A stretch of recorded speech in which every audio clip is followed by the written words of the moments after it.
12 Chinese nationals na umunoy sangkot sa illegal na aktibidad na aresto sa magkakahiwalay na townhouse sa Alabang.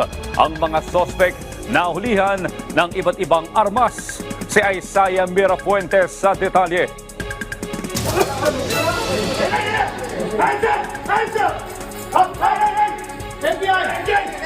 Sangkatutak na baril, bala at bullet vest.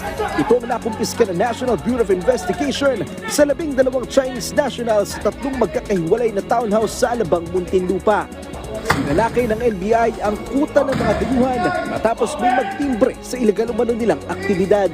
Base sa investigasyon, 2 taon nang naninirahan sa mga townhouse ang mga Chinese. Nabisto rin sa lugar ang 3 sasakyan na naglalaman rin ng mga armas. Naging pahirapan ang pag-aresto sa mga suspect dahil malalaki ang katawan ng mga ito. See that these are well-built individuals, young, relatively young, and the firearms seized by the NBI, you will notice some of them have tampered serial numbers, some have defaced serial numbers. Tumanggi namang magbigay ng pahayag ang mga foreigner. Do you have any statement about the arrest? Sir, how long have you been here in the Philippines? Inaalam ng NBI kung may military background ba ang mga dayuhan.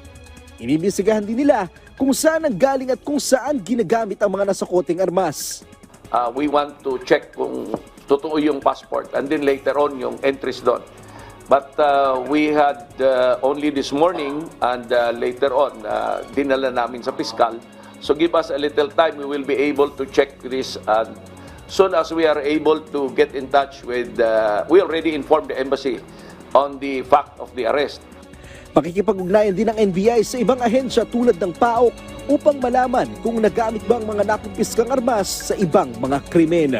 Isaiah Mirafuentes para sa Pambansang TV sa Bagong Pilipinas.